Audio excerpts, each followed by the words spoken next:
ल है साथीहरू हामी चाहिँ अहिले कोरियाको येइडो भन्ने ठाउँमा छौँ। हाम्रो दाइ हुनुहुन्छ, पछाडि साथीहरू हुनुहुन्छ भनेदेखि यहाँ टन्नै विदेशी नागरिकहरू पनि हुनुहुन्छ। यस्तो छ, म तपाईँहरूलाई अगाडिको दृश्य देखाएँ त मित्रहरू। यस्तो छ है त मित्रहरू, हेर्नु होला।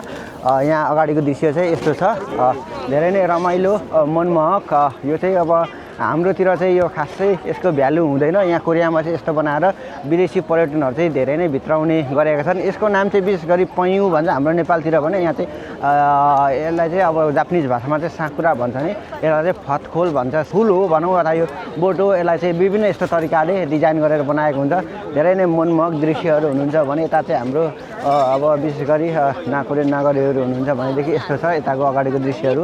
हामी अगाडि बढ्ने क्रममा जारी छ र यस्तो छ, धेरै नै छ मान्छेहरू मित्रहरू होइन।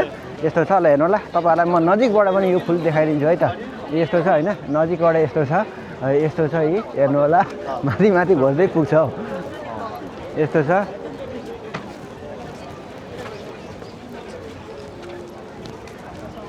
विशेष गरी यस्तो छ है ल साथीहरू। फुलहरू चाहिँ हेर्नु होला, रमाइलो छ। मैले तर हाम्रो नेपालीहरू चाहिँ खासै नदेखेको हो कि नबोलेको हो खासै देखिनँ।